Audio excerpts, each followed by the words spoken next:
Assalamualaikum warahmatullahi wabarakatuh. Apa kabar Bapak dan Ibu yang saya cintai? Semoga Allah Subhanahu wa Ta'ala senantiasa memberikan kesehatan, ketenangan hati, dan umur panjang yang penuh berkah di usia yang semakin mulia ini. Bapak Ibu, pernahkah malam terasa panjang sekali, tubuh sudah lelah, mata ingin terpejam, tetapi tidur tak juga datang? Atau baru saja tertidur sebentar, tiba-tiba terbangun lagi, gelisah, lalu sulit tidur kembali? Banyak lansia datang kepada saya dengan keluhan serupa. Salah satunya adalah Bu Marni, usia 67 tahun. Beliau bercerita, "Doka dulu saya bisa tidur nyenyak tanpa gangguan. Sekarang hampir setiap malam saya gelisah mata, sulit terpejam, dan badan jadi lemah di pagi hari." Namun setelah beliau mulai mengubah kebiasaan malamnya, kualitas tidurnya jauh lebih baik. Beliau bisa bangun subuh dengan segar, bahkan kembali semangat mengurus cucu. Tidur nyenyak memang bukan soal obat tidur semata. Ada cara-cara sederhana alami, bahkan Islami, yang bisa membantu tubuh lebih rileks dan pikiran lebih tenang sebelum beristirahat. Dan kabar baiknya, semua itu bisa dilakukan di rumah tanpa biaya besar. Di video ini, kita akan membahas 7 kebiasaan malam yang terbukti secara medis dan spiritual mampu membantu lansia tidur lebih nyenyak, lebih damai, dan tanpa bergantung pada obat. Insya Allah, jika dijalankan dengan konsisten, Bapak Ibu akan merasakan manfaatnya. Sebelum Anda menonton video, pastikan untuk menyukai berlangganan dan mengeklik lonceng notifikasi agar Anda tidak pernah melewatkan konten terbaru kami. Wassalamualaikum warahmatullahi wabarakatuh. Bapak dan Ibu yang saya cintai, tidur nyenyak adalah salah satu nikmat terbesar yang Allah berikan kepada manusia. Dengan tidur, tubuh mendapat kesempatan memperbaiki diri, pikiran menjadi lebih jernih, dan semangat hidup kembali segar. Namun, bagi banyak lansia, tidur nyenyak justru menjadi sesuatu yang sulit diraih. Seringkali pasien berkata, "Dok, saya sudah berbaring sejak jam 9 malam, tapi mata tetap melek sampai tengah malam." Ada pula yang berkata, "Baru saja tertidur, tiba-tiba terbangun lagi dan susah tidur kembali." Kondisi ini membuat tubuh terasa lemah, pikiran cepat lelah, dan ibadah pun tidak lagi sekuat dulu. Sayangnya, banyak lansia mencoba mengatasi masalah ini dengan obat tidur instan. Padahal, penggunaan obat tidur jangka panjang bisa membawa risiko ketergantungan efek samping pada ginjal dan hati, bahkan meningkatkan risiko jatuh karena kantuk yang tidak terkendali. Kenyataannya, masalah sulit tidur pada lansia tidak selalu harus diselesaikan dengan obat. Ada penyebab tersembunyi yang seringkali berupa pola hidup sehari-hari. Kebiasaan kecil menjelang tidur baik itu minum teh, bermain ponsel, makan terlalu malam, atau pikiran yang tidak tenang, semuanya bisa menjadi penghalang tidur nyenyak. Kabar baiknya, dengan melakukan perubahan kecil dan membangun kebiasaan malam yang sehat, tubuh bisa kembali mengenali ritme alaminya. Tanpa harus bergantung pada obat tidur yang damai dan berkualitas bisa diraih. Inilah yang akan kita bahas dalam video ini, 7 kebiasaan malam sederhana yang bisa membantu Bapak Ibu tidur nyenyak alami dan penuh berkah. 1. Berwudu. Sebelum tidur Bapak dan Ibu yang saya cintai, kebiasaan pertama yang sangat dianjurkan untuk membantu tidur lebih nyenyak adalah berwudu sebelum tidur. Selain menjadi sunnah Rasulullah, wudu juga memiliki manfaat medis yang luar biasa. Secara spiritual, berwudu membersihkan diri dari hadas kecil dan menjadi bentuk ketaatan sebelum kita menyerahkan tubuh dan jiwa kepada Allah dalam istirahat malam. Banyak hadis yang menyebutkan malaikat mendoakan orang yang tidur dalam keadaan suci. Tidak heran hati menjadi lebih tenang dan pikiran lebih damai setelah berwudu. Dari sisi medis, air wudu yang menyentuh wajah, tangan, kepala, dan kaki memberikan efek relaksasi. Suhu air yang sejuk membantu menurunkan ketegangan otot dan memberi sinyal pada tubuh bahwa saatnya bersiap untuk istirahat. Proses ini mirip dengan terapi air dingin ringan yang sering digunakan untuk mengurangi stres. Saya masih ingat cerita Pak Hashim usia 70 tahun. Beliau berkata, "Dulu saya sering susah tidur, tapi sejak rutin wudhu sebelum tidur, hati terasa ringan, badan lebih segar, dan tidur pun lebih cepat datang." Langkah sederhana ini tidak membutuhkan biaya, hanya kemauan untuk membiasakan diri. Dengan wudhu, bukan hanya tubuh yang bersih, tetapi juga jiwa menjadi tentram. Tidur pun berubah menjadi ibadah, sehingga setiap tarikan napas di malam hari bernilai pahala. Jadi, Bapak Ibu biasakanlah wudhu sebelum tidur. Insya Allah, tubuh lebih rileks, hati lebih damai, dan tidur pun lebih nyenyak. 2. Membaca doa and zikir. Sebelum tidur Bapak dan Ibu yang saya cintai, kebiasaan kedua yang sangat menolong tidur nyenyak adalah membaca doa dan zikir sebelum tidur. Kebiasaan ini sudah diajarkan Rasulullah sejak dahulu, dan kini semakin terbukti manfaatnya baik secara spiritual maupun medis. Secara spiritual, membaca doa dan zikir menjadikan tidur sebagai bentuk ibadah. Kita menyerahkan seluruh urusan kepada Allah, melepaskan beban pikiran, dan menenangkan hati. Kalimat sederhana seperti Bismika Allahumma ahya wa bismika amut atau membaca ayat kursi sudah cukup membuat hati tentram. Zikir ringan seperti tasbih, tahmid, dan takbir sebelum tidur juga membuka pintu ketenangan. Dari sisi medis, zikir dan doa berfungsi seperti teknik relaksasi mental. Saat kita fokus melafalkan kalimat thayyibah, hormon stres seperti kortisol menurun, detak jantung menjadi lebih stabil, dan otot-otot tubuh ikut rileks. Kondisi ini memudahkan tubuh masuk ke fase tidur dalam yang penting untuk pemulihan. Saya teringat cerita Bu Aminah, 66 tahun.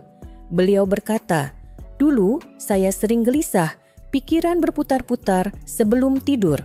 Setelah membiasakan diri membaca doa dan zikir, saya merasa hati lebih tenang, tidur pun lebih nyenyak." Kebiasaan ini sederhana, tidak memerlukan obat atau biaya.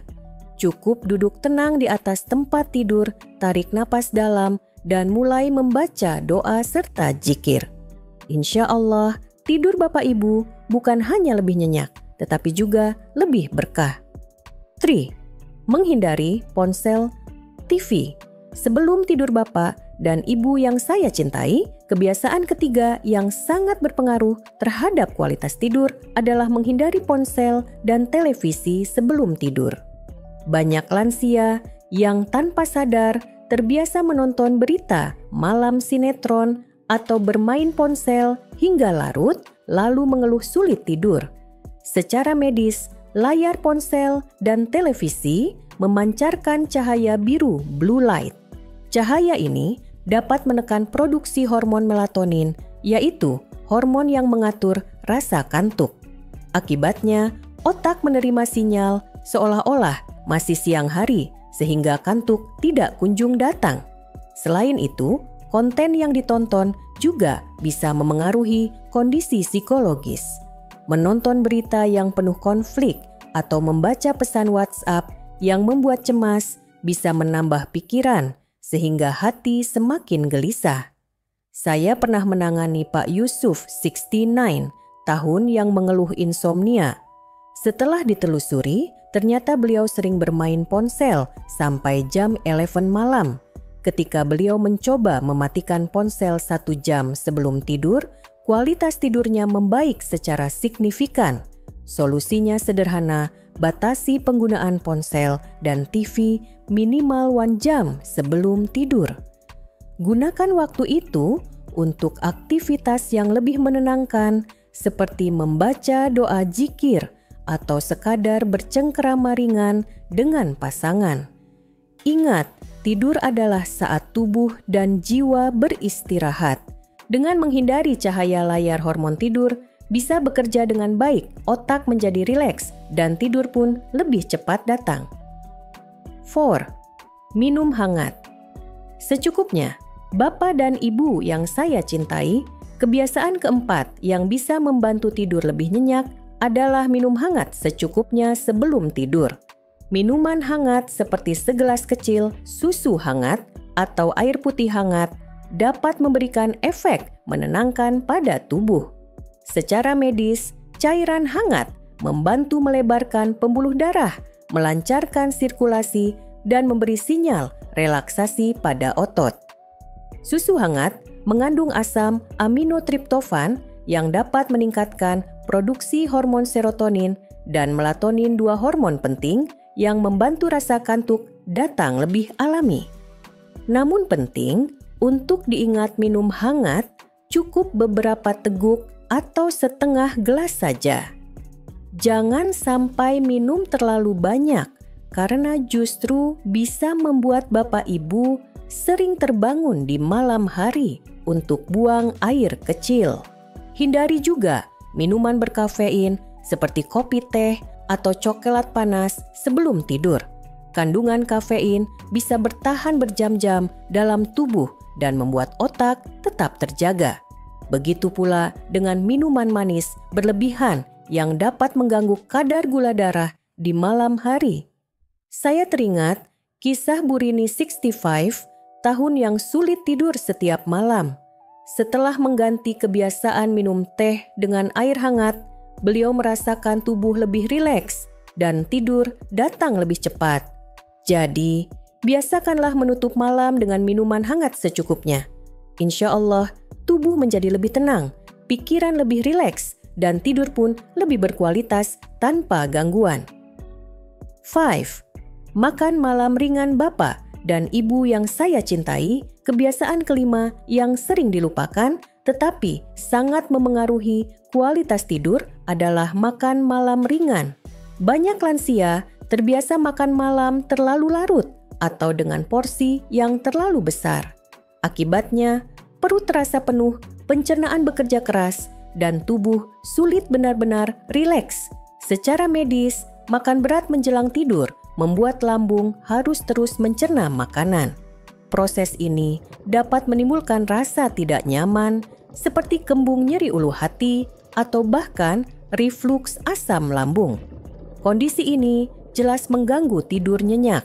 Sebaliknya, makan malam ringan dengan porsi kecil justru membantu tidur lebih baik.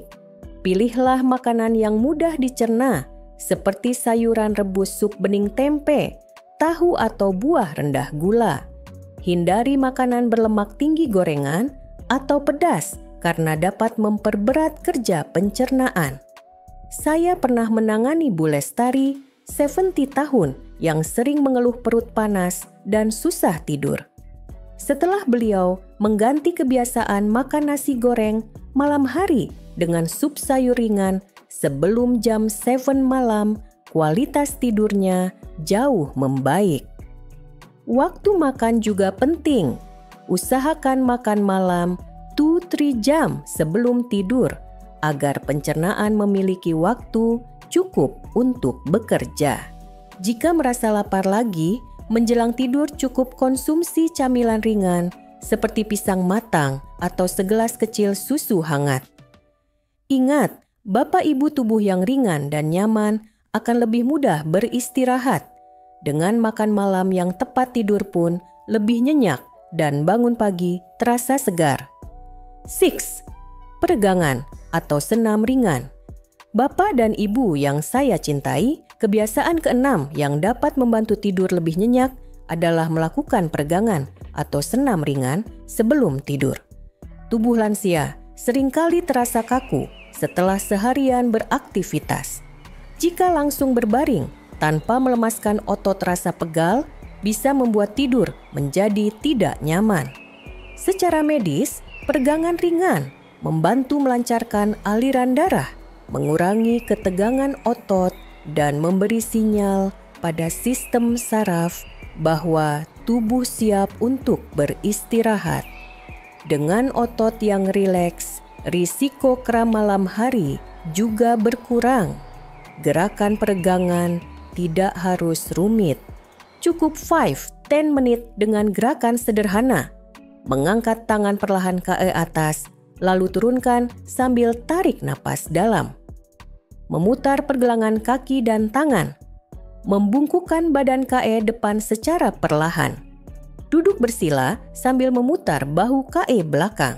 Saya masih ingat cerita Pak Dharma, 68 tahun. Beliau berkata, setiap malam kaki saya sering kram tidur jadi terganggu.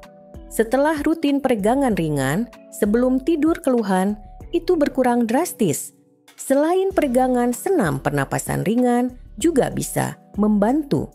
Tarik napas dalam-dalam melalui hidung, tahan sebentar, lalu hembuskan perlahan melalui mulut. Ulangi beberapa kali hingga tubuh terasa lebih rileks.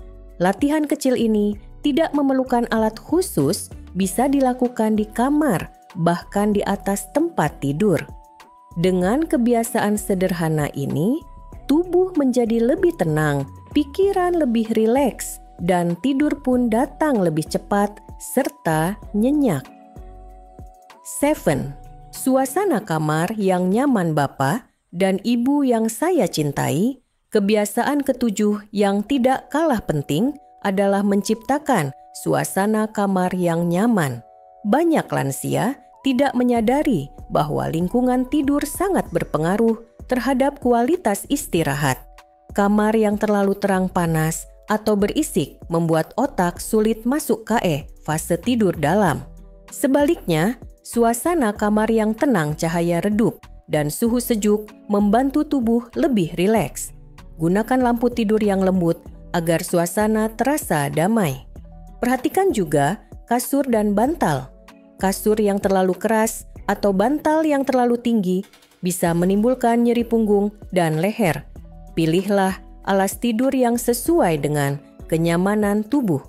Saya teringat kisah Bu Yati, 71 tahun, yang tidur gelisah setiap malam. Setelah mengganti bantal dan menambahkan tirai gelap di kamarnya, beliau berkata, "Doka tidur saya sekarang lebih pulas, tidak mudah terbangun." Dengan suasana kamar yang nyaman tidur, tidak hanya lebih nyenyak, tetapi juga lebih berkualitas. Bapak Ibu akan bangun pagi dengan tubuh segar hati, tenang, dan siap menjalani aktivitas serta ibadah dengan lebih khusyuk. Bapak dan Ibu yang saya cintai, 7 kebiasaan malam yang telah kita bahas tadi bukanlah hal besar yang sulit dilakukan. Justru dengan langkah sederhana seperti berwudu, berdoa, menjauhkan ponsel, minum hangat, secukupnya makan malam ringan, peregangan kecil, hingga menyiapkan kamar yang nyaman, semua itu mampu membawa perubahan besar pada kualitas tidur. Tidur menjadi lebih cepat, datang tubuh jarang terbangun, dan pagi hari terasa lebih segar. Dengan tidur yang cukup daya ingat, tetap terjaga, emosi lebih stabil, dan ibadah pun terasa ringan dan khusyuk. Inilah buah dari menjaga kebiasaan sehat yang islami dan alami. Sekarang saya ingin bertanya, dari 7 kebiasaan ini, mana yang sudah rutin Bapak Ibu lakukan dan mana yang ingin mulai dicoba malam ini? Silakan tulis pengalaman di kolom komentar agar kita bisa saling berbagi dan saling menguatkan. Jika Anda merasa video ini bermanfaat, jangan lupa untuk menyukai berlangganan dan klik lonceng notifikasi agar Anda tidak pernah melewatkan konten terbaru kami. Semoga Allah Subhanahu wa Ta'ala selalu memberikan kita tidur yang damai, kesehatan yang kuat, serta umur panjang yang penuh berkah. Wassalamualaikum warahmatullahi wabarakatuh.